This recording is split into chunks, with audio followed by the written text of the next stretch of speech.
Okay, but why is the vampiric culture of pure evil that stands against our grand heroes so outrageously Irish? What did we do to you, Coogler? One day he's gonna follow you home.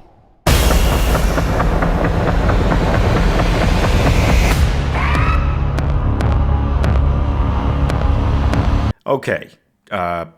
Yes, there's a lot to talk about here. Yeah, Ryan Coogler and Michael B. Jordan just kind of turn up again, just mosey on into town every so often, like Martin Scorsese and Robert De Niro. And honestly, that's kind of funny because Robert De Niro just played two characters in the same film and it was kind of terrible. And Michael B. Jordan has done it here, and it's honestly better than anything I've seen since Lindsay Lohan Parent Trapped. Sinners stars Michael B. Jordan, and I'm assuming his secret twin Michael A. Jordan, as the twin brothers Smoke and Stack, who return from working for Al Capone in Chicago to the Mississippi Delta, where everyone knows and sort of fears, but also loves them. What a vibe they are. Smoke has an old flame in Annie, who's, their child died before he left for Chicago, and Stack has an old flame in Hailee Steinfeld's Mary, who is so foul-mouthed in this film. He was like, well, I've never seen her like that anyway. So they want to open up a juke joint, and they set about doing so with their younger cousin Sammy, who has such talented musical prowess that he can summon the ghosts of the past and future to join them.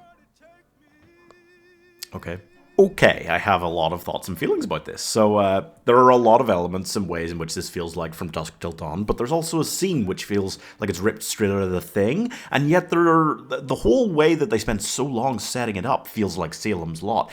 And honestly, there's 20 or 30 other pieces of media that I could say that this feels like it's drawn inspiration from, and eventually it gets to the point where you've got to say, you know what, it's successfully integrated so many elements from so many different things that it has turned into something undeniably unique. However, I've got a couple of things to talk about. So the film is slow and methodical in setting up. It takes about an hour, I think, before it really gets into it, and I actually loved that aspect. I am so happy they took their time with it.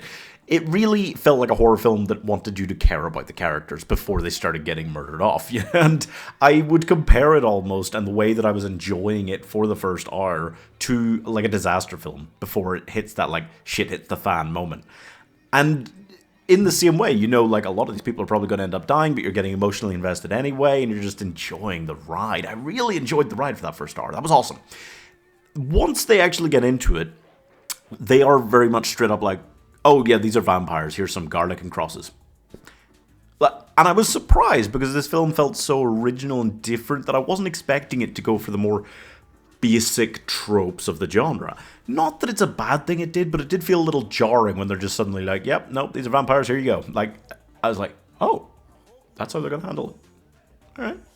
And then also the music. The thing about music in this film, I really loved a lot of the stuff they did early on, talking about the blues and all the music they played. I was really enjoying it all.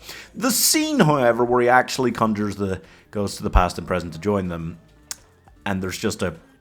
I get the symbol, I really liked the idea, but seeing it on the screen in the middle of a 1930s period piece film, this guy with a DJ set just breaking out, it was also very jarring again. There's just a few things about it that made me go and I couldn't quite get over those things.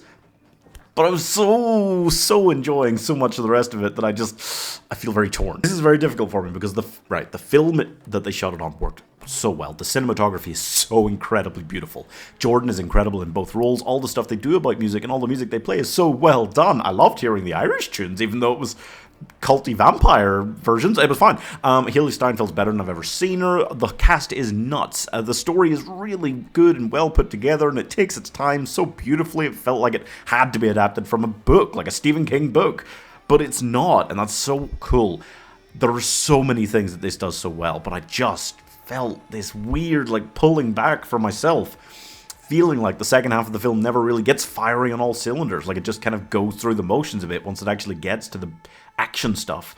And as much as it made you care about all these characters, it was very off and on doing a big, oh gosh, moment for their death, or just, oh, that person's dead, yep.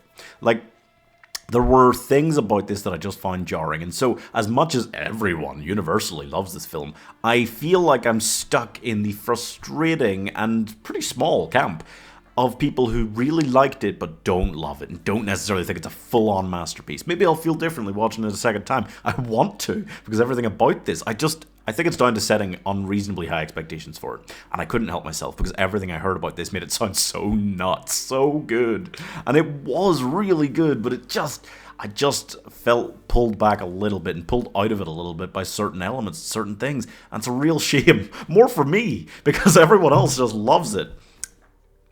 But I still enjoyed it a lot, and I'm giving, not quite horny enough to give Nosferatu a run for his massive penis, 4 stars. It just had so much going on, and it was so cool. So many of the things they did, I was so happy with and impressed with and loved. There are just a few things, like a DJ turning up in the 1930s. It just felt so jarring. I couldn't, subscribe for more disappointed heartbreak or something better.